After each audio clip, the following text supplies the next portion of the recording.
Hello and welcome to Dogs with Torches. In this episode, we are joined with Danièle Cybulskie, aka the 5-Minute Medievalist, to discuss some of the common misconceptions about the medieval period. Author of several books and countless articles on medieval history, including Life in Medieval Europe, Fact and Fiction, and How to Live Like a Monk, Medieval Wisdom for Modern Life. Danièle is the regular host of the weekly Medievalist Podcast. Danièle, thank you so much for coming on today. Thanks. It's a pleasure to be here. So I figured that when it comes to misconceptions, there's sort of popular ones, and even in academia, there's sort of a very contentious, historiography discussion to be had about sort of common myths, like whether or not the medievals loved their children or the sort. But I figured we might just start off with a basic one. Did medieval people What was their hygiene like? Did medieval people regularly bathe? Was bathing something lost after, the fall of Rome in late antiquity? What can you say to that? Well, I think that there's a couple of things to pull out of that one. First of all, people were as hygienic as they could be. So there are limits on that, of course. And then regularly is subjective, right? So some people were having baths more regularly than other people. And it came down to what you had access to, right? So hot water takes a lot of resources. If you've ever gone to a cottage or a camp or something like that, and you've had to boil your own water or heat your own water for anything, it takes a lot of resources. You have to haul the water, you have to get the wood, you have to heat it all up. So that really can put a snag in your hygiene plans. So if you're rich, you have a better chance of having more baths, if that's your thing, because you have people that are going to do that stuff for you. The Roman baths is a good question because they don't just disappear after the Romans leave. They're still there, and people still like bathing, and they're still in the habit of bathing. And this is a good place to hang out. It's kind of like a spa, right? You can go and just hang out in some warm water because many of these are fed by hot springs. So you can just go and enjoy a bath together with some other people and have a good time. Baths are also a place where you could have a good time with prostitutes in a bathhouse. Those places weren't usually the sort of hot spring fed bathhouses that Romans had. Those ones usually had these big barrels that people could go in, and they would go hang out with people, have dinner, that kind of thing. We know that people who didn't have as much money were also interested in hygiene for there are a couple of reasons that we know this. They had basins and ewers and stuff, and this was one of the manners and etiquette type things they needed to do, was wash their hands before they ate. But we also know from coroner's rolls that people drowned trying to get clean in rivers and lakes. So people were as hygienic as they could be. They cared about brushing their teeth with tooth powders, they cared about their breath, they cared about getting clean, but it's all relative because they didn't have the access to hot water that we do today. Right, right. And another thing too is that medieval people regularly used soaps. I mean, soap Yeah. was something that was much more readily available than it was in sort of late antiquity. And if I even remember correctly, there are accounts of even using herbs to sort of make the soaps smell differently or smell different from one another. Yeah, so the best soap was Castilian soap. I believe it was Castilian soap. It's white soap made from olive oil, and that was getting shipped everywhere. And I think it's in the Decameron that Boccaccio mentions that someone has put cloves in their soap. So obviously that's not for decoration, that's going to be to make it smell good. Right. Some people on lower down were using like lye soap and stuff to clean their clothes, but that's really alkaline. That's going to hurt your skin. So you want the nice white soap that you can get from the Mediterranean. And that's what people were using. And yeah, they were using it more than they were in late antiquity. And they were bathing more than people were in the early modern period. So we really are not giving them enough credit for hygiene in the Middle Ages in general, I think. Right, right.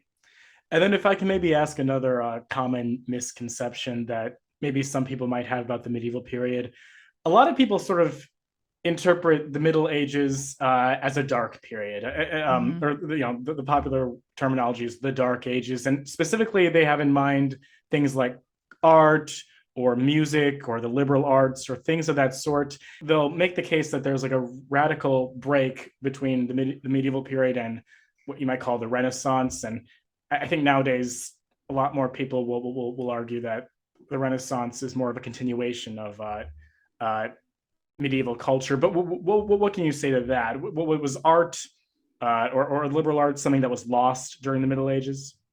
No, I think it continues. But one of the things that perhaps is hard to see unless you're looking kind of closely at demographics and stuff like that is that during the Roman Empire, it was much more connected, right? Everything was under the umbrella of the Roman Empire. So you could pass things and people around. And so you have artists from, a certain place that might be brought to another place to do art. And in the early part of the Middle Ages, some of that is broken down. So you have some discrete kingdoms. Maybe they are not communicating in the same way. Maybe they don't have the same relationship as, an umbrella empire. And so a lot of the time, when you have the art that's being created, say, just in a monastery, people are usually looking at like, this monk has drawn a really bad elephant. Well, he's never seen an elephant for one, and he might be the only one in that group of monks that can draw even a little bit, or he might be the only one who has the inclination or has the opportunity or whatever.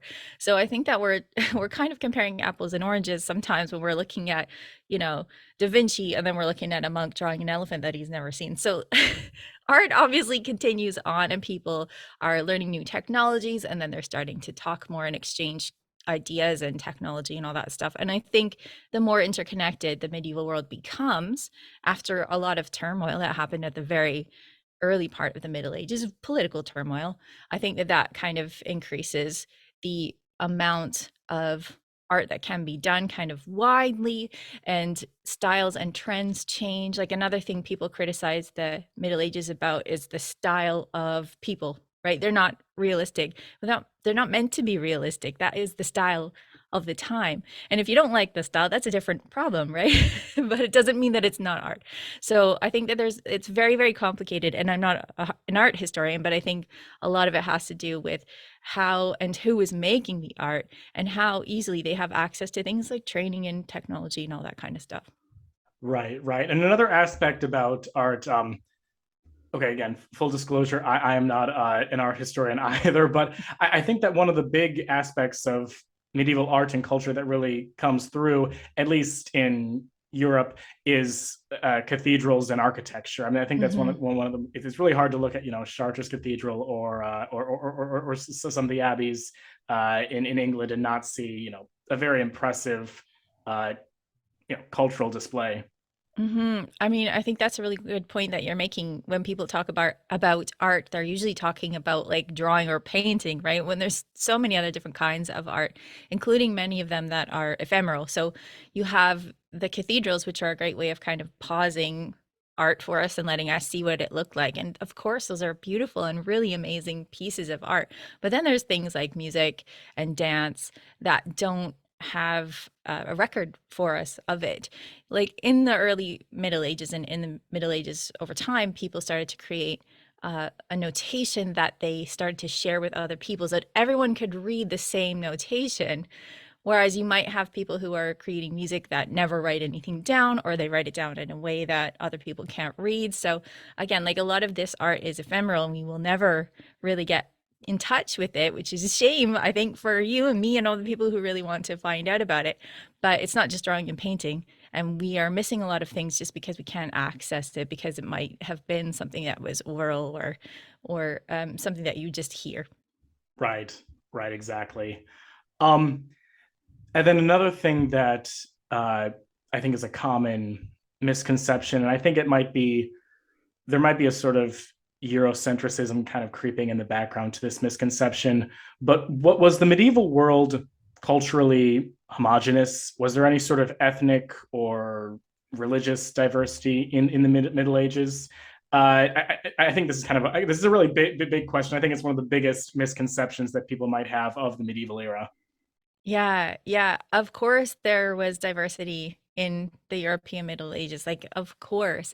And this doesn't just mean with people's DNA, right? The characteristics that we would now categorize as being different races. Like, that DNA is being spread all over the place. And even if it wasn't, like, even if you don't have people that are traveling a lot in the Middle Ages, which is they were traveling a lot in the Middle Ages, you still have that remnant of the Roman Empire, where the Roman Empire pulled people from all over the place too, right? So you have these lineages that would have been there anyway at the beginning of the Middle Ages. And then you have people traveling around. So, of course, it's diverse in terms of what we now identify as being different races, right? They thought of this in different terms back in the day, but also different religious beliefs, So like even Christianity was not pinned down in medieval Europe. You have people who were going by what we might think of now as like the Greek Orthodox way of counting dates and numbers and times and festivals.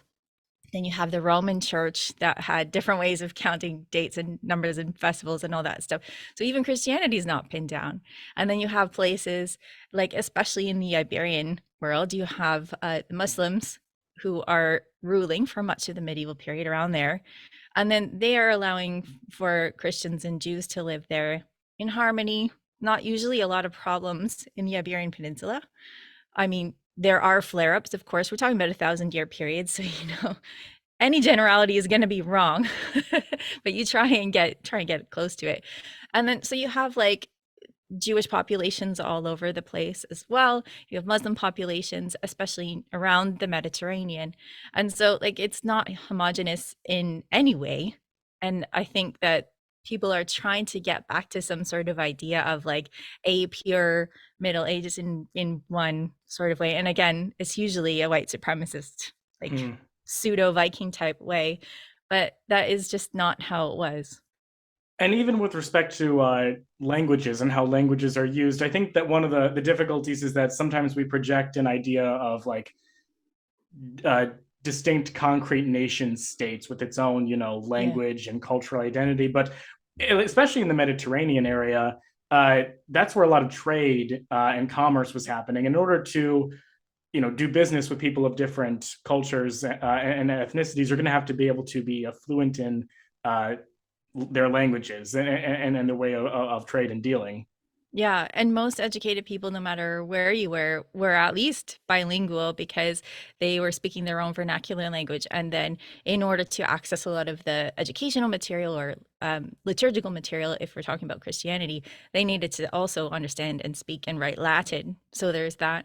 And then, as you're saying, people around the Mediterranean, especially, it's really helpful to understand and be able to read and write Arabic because you're dealing with dealing in terms of trade with people that are further east.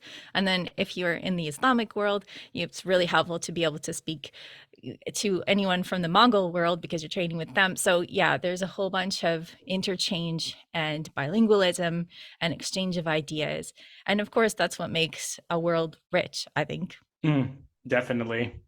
And even with respect to like the books of hours, you'll find that, at least from what I've done research on, that it's not typically just one language. Sometimes you might have a book of hours that's written in Latin, but there's also like French interspliced in it. There's French and German. There's even like weird amalgamations of languages. The book of Marjorie Kemp, for instance, it's kind of like an amalgamation of like English and German and the different manuscripts. And I think even when Marjorie when she hires like a second person to dictate to, he's kind of taken back, like, this is a very like poorly written work. Like it's kind of just an amalgamation of languages.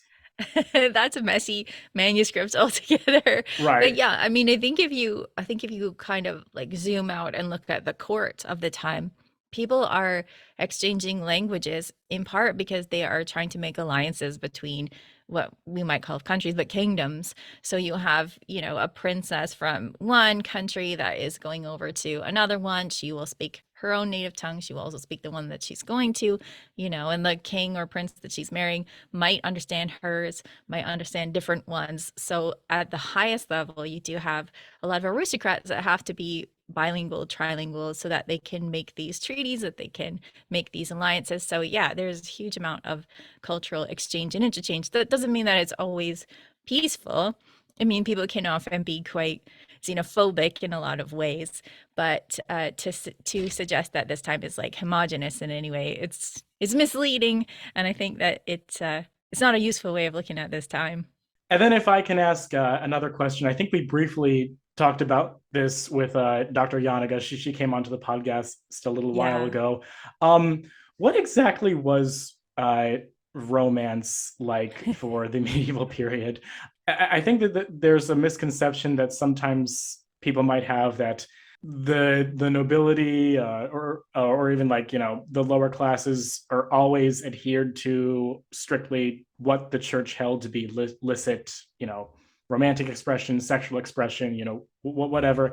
Is that true? Do we find folks maybe taking a different approach to romance than maybe what the church had in mind? Oh yeah, completely. I mean, part of the reason that the church is so strict about it is because no one is actually listening to them, right? So the church, their stand on it in basic terms is that you should only have sex for procreation in a married situation and only like as quickly as possible, like missionary position, and that is all you should be doing. Can we imagine humans following that? No, of course not. Of course not. They're people and they're going to be experimenting, in the heat of the moment. They're going to be learning from each other what is good, what is pleasurable, what is fun. And of course, they're not following this church doctrine to the letter because that's just not how people roll. But yeah, I mean, people also have the misconception that your parents told you who to marry and then you went and married that person. This is happening mostly in noble circles, right? Where you're trying to exchange property. And it's really important. These alliances are important. And marriage is a lot of the way that that worked, peacemaking, peace weaving. But below the level of nobles, you might meet someone at church, or you might be apprenticed to someone. You might meet someone in that household. You might meet someone at the market. And unless they are really inappropriate, chances are pretty good that you could marry them. Like you could pick who you wanted to marry. You didn't need to have like some approval from your parents. You're going to have a hard time with it.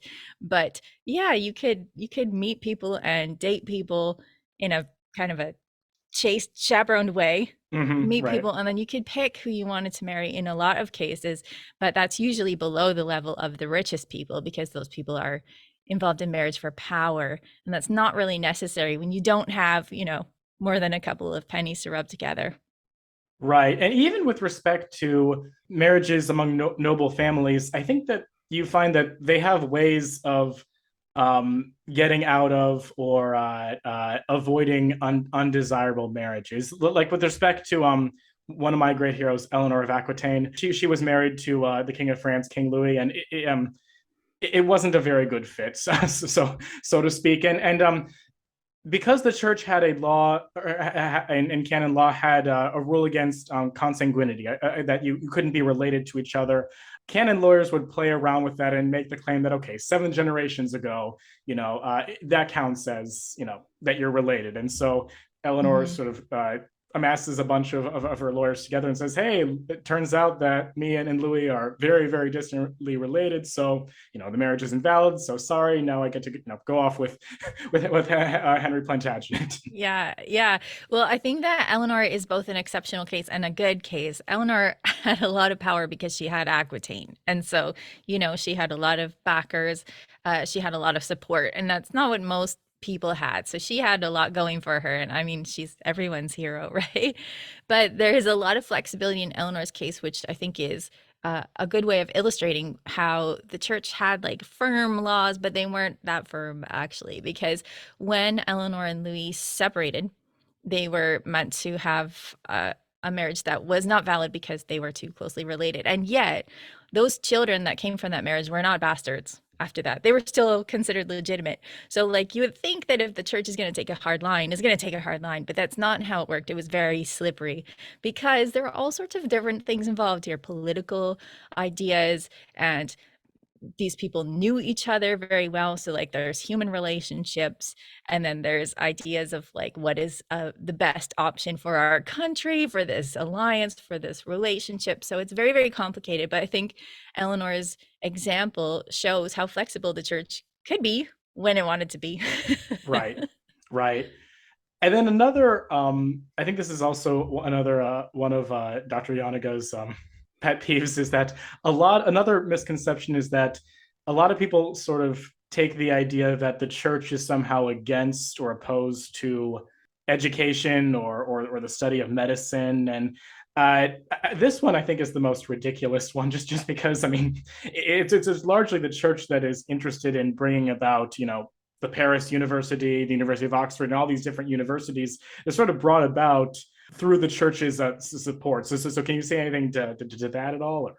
Well, I mean, Eleanor Yanega is just brilliant, and everyone should listen to her whenever she talks. But I think that it bothers her as it bothers so many of us because it's so demonstrably untrue, right? It's so evident that the church was backing science and education. I mean, they were the ones who were educating people. So they were the ones who had the books. They were the ones who were writing books, compiling them, copying them. And so they were the ones that had a lot of that knowledge that was kind of broad. They were broadly read, which meant they had an understanding that would lead to more ideas or more innovation. The church was backing innovation. They were really into it. They wanted to know how the world works. And of course, Seb Falk is the person to talk to about medieval science. His book, there's another one called The Bright Ages, but Seb's book is The Light Ages. And he talks a lot about science, and he really kind of places it in the monastery because the church was backing science constantly, all the time. And we were talking earlier about a podcast that I just did with Meg Leah, whose work is on embodying the soul. So, how the church was thinking about how body and soul work together. So, it's bothering Eleanor Yanega because it is so demonstrably untrue. The church is not suppressing science really in any way. They wanted to find out how God worked, how God's mind worked. And so they were really into science, especially. Right. And typically what's sort of trotted out as an obvious case where the church is sort of seen as opposed to the advancement of the sciences is the Galileo controversy. And, Mhm. that's not really medieval. That's probably early modern to begin with. But it bears repeating that the Ptolemaic model, that was an accepted model that a lot of brilliant scholars sort of took, as a reasonable position. I mean, it wasn't just a sort of superstitious, position that the Earth was the center of the universe. They had, at least to their view, good reasons for supposing this. Yeah, yeah. I mean, what they were understanding was that the universe was moving, or what we could see of the universe was moving in a circular pattern, right? So this meant that the Earth was a sphere. This meant that things were moving around. It didn't necessarily mean that the Earth was the center. But this is where it's not a clash between science and theology, but it's one of the places where they were working things out. And so they were trying to figure out if God has created the universe and he's created Jesus and he's created Jerusalem and like the Garden of Eden, this is all at the center of the universe. We know this theologically. Then how does this work with what we are seeing with our own eyes? And it doesn't mean that, they were just ready to burn anyone who was questioning it. It meant that it was a question that was open, that they were trying to figure out. And I do think that ideas of theology, like kind of versus science, is something that happened after the Middle Ages, like we're talking about. Like people started to take more of a hard line rather than being like, we don't know what is going on here, how do we figure it out? Sure. So yeah, an it wasn't a stupid idea to imagine that the earth was centered. It worked with what they understood at the time, but as you learn more, of course, you have to change your theories, and this is something that happened after the Middle Ages. And then if I can ask kind of a very big topic, and I think it's a very common, not so much a misconception, but a sort of a difficulty in understanding what the term means. You often hear when people talk about the medieval period, a lot of mention is thrown around of feudalism, and Hmm. uh, and if anyone is interested in sort of the internal debate among medievalists about what feudalism is, it's a very colorful history, because no one can really pin down sometimes what even medievalists mean. But if maybe you could sort of help us out, what at least nowadays is meant by the term feudalism? Is feudalism, is it the relationship between the warrior classes? Is it a relationship between the peasants and their lords or the noble class? I mean, what can you say to that? Well, feudalism is a word that I try not to use too much because I am not embroiled in that debate, right? It's not a thing that terminology is not a hill that I tend to die on, right? I will try and understand it and then I will try and work with it, but it's not a place where I'm going to say, I'm hard and fast on this. Um, my understanding of feudalism is it doesn't apply to everything, which is why it's controversial. But my understanding of it is it's the relationship that you have between people, right? So it's not just warrior class. If we're thinking about warrior classes, these are political classes, right? So these are like knights who are under kings and things like that.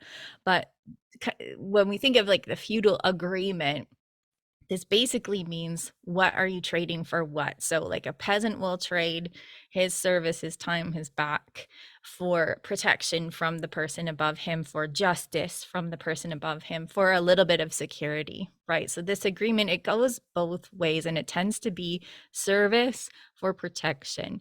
And this basically goes all the way up to kings. So that's my understanding of feudalism, is this agreement between people that I'm going to give you this and you're going to give me that. And I think at a very basic level, this is service for protection, all the way up from peasants to kings. So like a king will say, Lord, I will give you this land.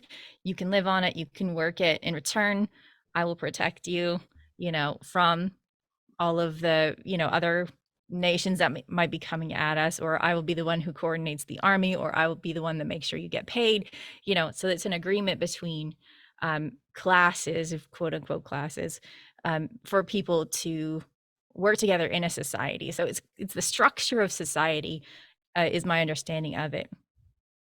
Right. And one of the interesting things I think you find among the different classes of people is that there's a very strong idea, at least ideally, that the different classes ought to be mutually supportive of one another. So you a very common division of labor that you sometimes hear is of, you have those who pray, those who work, and those who fight or rule. The third category is a little nebulous. And the idea is that those who pray, the church, they'd pray on behalf of those who just didn't have time to pray and recite their aves. And those who work would provide for those who rule, and then those who pray. And then those who rule would ideally protect the other two groups. And ideally, it was meant to be supportive, although it does bear reminding that those who work ended up, that's about 80% of the population. So if you think that it's a pie chart and you're thinking, okay, 30, 33, 33, 30, no. It was 80%, and then the top 20% was those who rule and those who pray. Yeah, yeah. So I think that what's important when we think about this kind of thing is everybody has a role to play, and it's reciprocal, is what you're getting at. And what's important about this relationship is that if somebody falls down on that, on their responsibilities, they'll get in trouble for it, right? So if you are expecting justice from the ecclesiastical court, so you're expecting justice from the bishop or something for a crime, or you're expecting to be heard, and they don't actually do what they're supposed to do, you can take that up with the king, or you can take it up with the church. They are not doing what they're supposed to be doing. So it's not just, hey, peasant, you're not working hard enough, you're not doing what you're supposed to do. The people who are in the other classes, if we think about like work, pray, fight, those people have responsibilities too. And if they don't fulfill them, then there's going to be a problem. And this is one of the reasons that you have things like revolts. They don't come out of nowhere. It's that the king is supposed to be protecting the people, is supposed to be caring for the people. If he's overtaxing the people or being unfair, he's not holding up his end of the agreement. And that's where things break down. And many of the times when you have a peasants' revolt, even though they're saying things like, hey, when Adam dealt and Abe span, Who was the gentleman? Yeah, right. They're not actually trying to dismantle society completely. There's not usually people who are like, what we might think of as communists.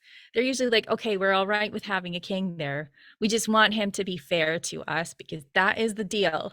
So I think that feudalism, quote unquote feudalism, has to do with reciprocity. And maybe I don't really dig into that debate. Maybe that is a problem when you're looking at things where people have slaves, because it's not reciprocal in that situation, right? Slavery is a whole different thing. And slavery is something that did exist in the Middle Ages as well. So I think that's one of the problems with feudalism. It's like, it doesn't apply to every case. So if I can then maybe continue on this line of thought with respect to maybe the social structures, what was the church's relationship to the secular governing authorities like? I think sometimes there's a misconception that the church, always and everywhere ruled over kings or emperors. Their relationship was very much, a king and its knights, or vassals. And what can you tell us about the relationship between, the noblemen and the church? Well, I think that the Pope wanted everyone to always follow him in his directives, but that's not how it happened. And they really kind of wrestled this out to say, like, who is all powerful? Is it the king in his kingdom? Is it the Pope? And they eventually hashed it out and was like, oh, okay, well, it kind of is the Pope. that's what we have to work with. But it wasn't an easy relationship. That was always kind of, tense. And there are times when during the papal schism in the 14th century, so you had two popes because they couldn't decide on which one was the right pope, the quote unquote right pope. I mean, you have King Philip in France, who is like really menacing the pope in Avignon. He's trying to get the pope to be on his side, especially about his persecution of the Templars and stuff like that. And like he's really muscling the pope to do what he says. So, there's lip service to the fact that the pope is in charge, but he's not really in charge when he's got an army at his gates, right? Below the level of kings and popes, you do have a real close interaction between clergy and nobility, in part because the nobility are the people who get educated, right? They're the people that have their relatives moving up to higher points in the church. So they might be appointed as bishops and archbishops and things like that. This is to, of course, consolidate power, right? So you have, if you're the king and you make your brother or your cousin the archbishop, then this is great. I mean, this means that you're going to get a lot of consensus on things that might be contentious. This breaks down, of course, when you have something that maybe didn't go the way you planned. Like we think of Henry II and Thomas Becket, where he was like, okay, Thomas Becket's pretty cool. He seems on side with me. I'll make him archbishop. And then, of course, Thomas surprisingly became like super religious all of a sudden. And that went badly for Henry in a lot of ways. But they're really, really closely interconnected. The king doesn't have his power without being anointed, right? Without having the church give him authority there through the oils and the ceremony. So they're very, very tight. And also it's the same relatives who are taking all the positions of power, right? It's good for them to have stability in that everyone is within the same family, if possible, and then they can be in agreement on things. This, of course, is not always the case, because sometimes you have people who are in ecclesiastical power. And as I was gesturing at a little bit earlier, they have some power over justice, and then the king has power over justice, and then they can't come together, even if they're related or friends or something like that. This is a Henry and Thomas Becket problem. So they're really, really closely intertwined. That's just how it was. And I think it's one of the reasons why democracies kind of lately have been like, let's separate church and state, because maybe we can't try and bring these things together in a way that's harmonious. So in answer to your question, it's contentious, it's turbulent, it's messy in all the ways that are human, but it's also really closely interconnected. And I think sometimes you'll find that sort of as these two sort of political powers, church and state, as they're warring against each other, if that's how you want to characterize it, sometimes the way forward for both parties is sort of to come to a mutual agreement. And I think that especially with what's called the lay investiture controversy, about which authority ultimately determines who gets to be who appoints, a given cleric as an archbishop, who makes that decision. And as I understand it, eventually the agreement is that, okay, the Pope, the bishops, the clergy, they're the ones who determine, who becomes an archbishop. But the secular governing authorities are going to be the ones who give the vestments ceremonially. There's sort of a mutual agreement that's made between them. Yeah, and they work together in other ways that I think can be confusing to people these days, where the church is not supposed to shed anyone's blood, right? They're not supposed to execute people, and yet people are executed as heretics. How does this work? And that is another place where church and state are coming together in a way that's mutually beneficial, so that you have a heretic is somebody who is like not following Christianity the way they're supposed to, but the church is not allowed to execute them. So they make the case to the secular authorities, so like kings, that this person is a danger to the state, to the kingdom, because they are messing with Christians and their souls. So therefore they are a traitor, therefore they should be executed. So, executions for heresy, like the reason that they're executed is because they're a heretic, but also because they're a traitor, right? So this is another place where church and state they work together in order for things to be mutually beneficial to them in ways that can be confusing to us now, I think.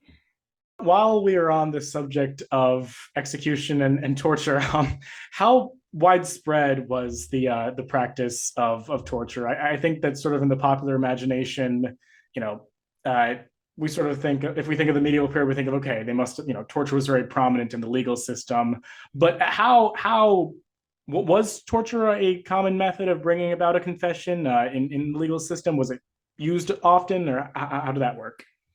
It really depends on where you are and when you are. So I did a podcast with Larissa Tracy, and Larissa Tracy is like a real expert on torture. So if people want to learn more, they should check her work out.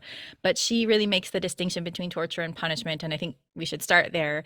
And that torture is meant to bring about a confession, and punishment is meant to be after somebody is convicted, right? So many of the things that are like, people's eyes being gouged out or whatever, if that happens, it's going to be punishment for something. It's not going to be torture. So torture is different, and it is meant to bring about a confession. And it's not super popular in, well, most areas. I would say torture is not really common.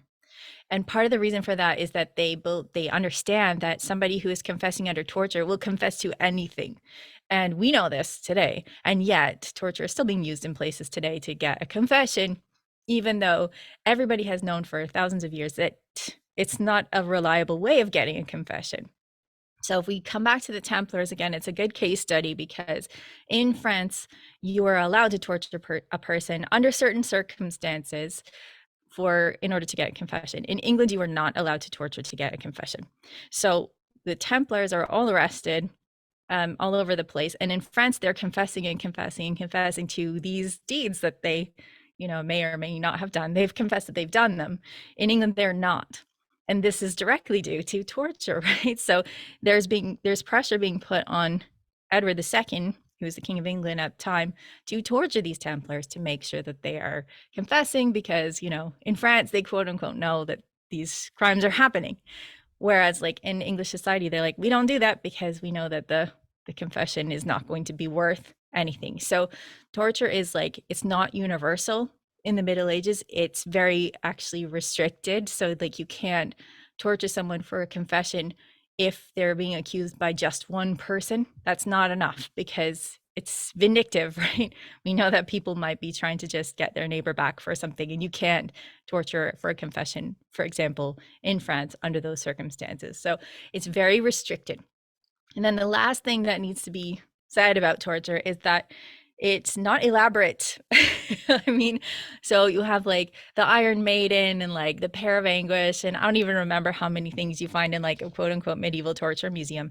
And they're fakes. Like nobody had an Iron Maiden. It's not necessary. If you're going to torture a human being, it takes very little, right?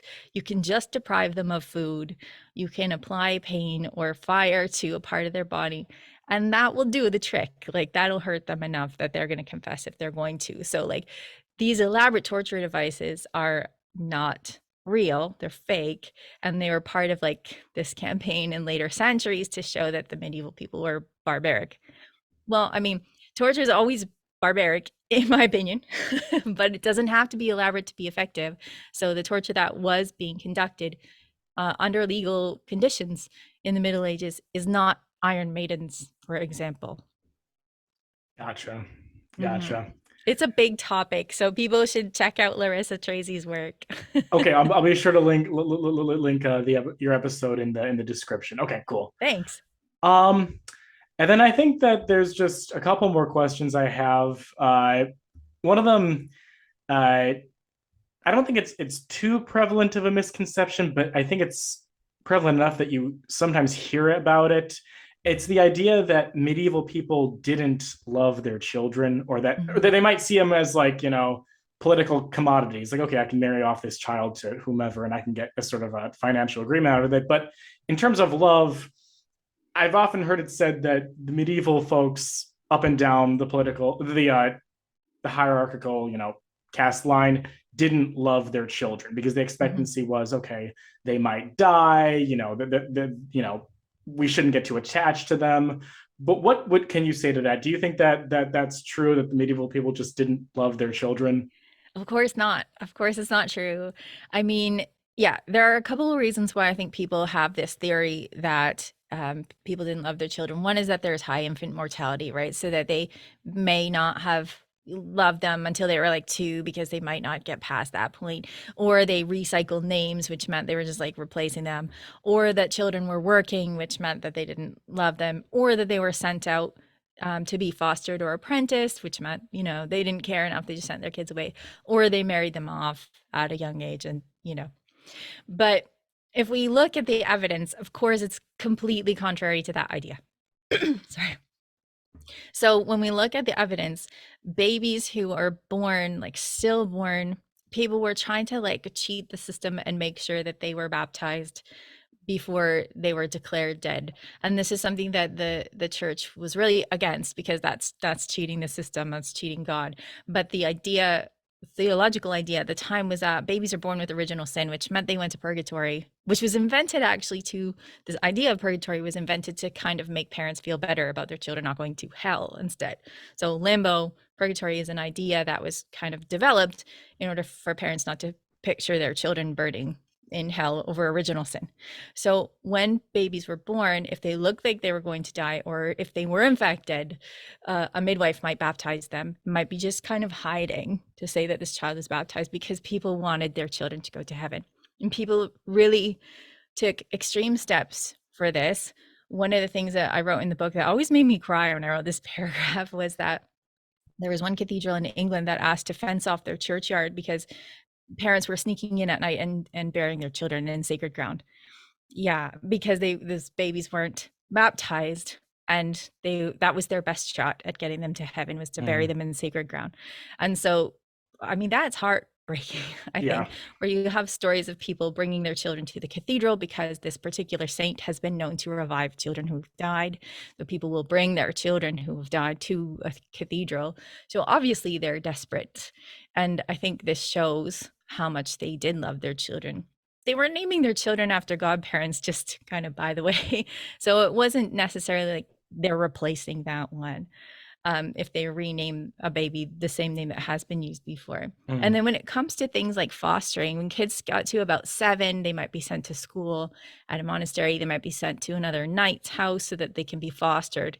And this is to build relationships and to train them to be the best knight they could be. So this is like, sending your kid to boarding school if you believe that boarding school is going to be what's going to give your kid the best chance in life, right? So this is parents actually caring about their children.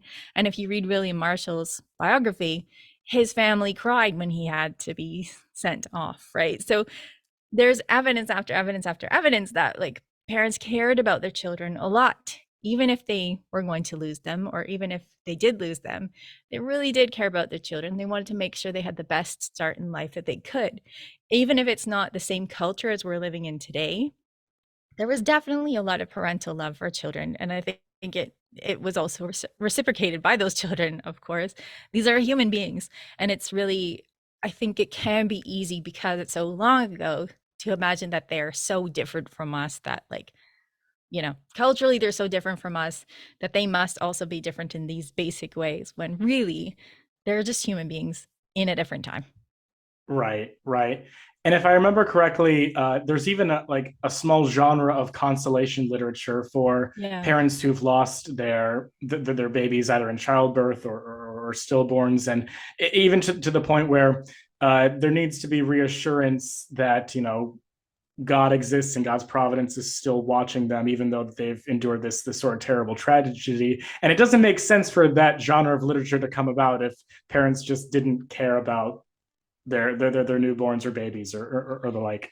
Yeah. So there are a couple of things. I think they made it into the book as well. One of them is that the guy who wrote Sir Gawain and the Green Knight wrote a whole poem called Pearl, and this was about his daughter that he lost, and he is imagining her in heaven because obviously he is grieving and he needs to imagine her in heaven. But then the one that maybe that you're referring to is a poem called How the Good Wife Taught Her Daughter. And in that poem, she's saying you might lose children and it might make you lose your faith, and you might question what God's plan is, or that he wants you to be happy, and you might question everything, question your faith. But the poem says, try to keep your faith through it. It's going to be hard, but just believe that God is there. He does have a plan, even though it doesn't feel like that sometimes. But yeah, you're right. The example that she gives is that you might lose children, and that's going to make you lose your faith or get close to losing your faith. And I mean, if that is not a sign that people both grieve their children and that their faith is something that could always be in flux. I mean, I don't know what is. Right. Right. Well, it looks like we've covered all the questions I wanted to discuss. We could probably, spend more and more hours just discussing all the misconceptions about the medieval period. But if I can ask, Danielle, do you have any book recommendations for people who'd want to learn more about just an overview about the medieval period and maybe correcting, misconceptions that they have? I based a lot of the questions that I asked here off your book, Life in the Medieval Europe. I thought it was a very, very readable book. Thank you. Well, I would recommend that book, Life of Medieval Europe, which is my book, because I've laid it out like questions. So my idea behind that book was that you could either like fish in for questions. The whole table of content is just questions. So you can either fish for the answers you want, or you can read it start to finish. So, I mean, that's a good one, right? But Dr. Yanniga has her own medieval, I think it's Middle Ages and Graphic History. That's a good one. And then most of the ones that I've seen are going to be kind of more specific to different aspects. So if you're interested in medieval sex, like Ruth Mazo Karras is like the best. She's the best. If you're interested in science, there's Seb Falk. If you're interested in torture, there's Larissa Tracy. I mean, I'm not here to plug my podcast, but I do speak with a lot of these people on the podcast. So like, if you're interested in a topic, that might be a good place to find an expert. Because gosh, there are so many of them out there. Winston Black has another one on life in medieval Europe. It has a similar title, but I'm drawing a blank on it. Yeah, there's so much good work that's going out there. So check that out. I would say go to like actual experts. Don't go to Twitter. On Twitter every day, I see people who are like giving the wrong information. So like if this person is not affiliated with like writing books or Right. teaching about this, like Higher education, right. it tends to be higher education, although, I myself am not teaching at a university. So, but I mean, like, just, yeah, be curious about your sources before you believe anything. And I think if it's something that is like outrageous, like garlic and onion bouquets, then expect that it is probably not true. That is my best advice for anyone that wants to learn more about the Middle Ages. Be skeptical about the things that sound the most outrageous. Well, Danièle Cybulskie, thank you so much for coming on. Oh, it's been a pleasure. Thanks for having me on.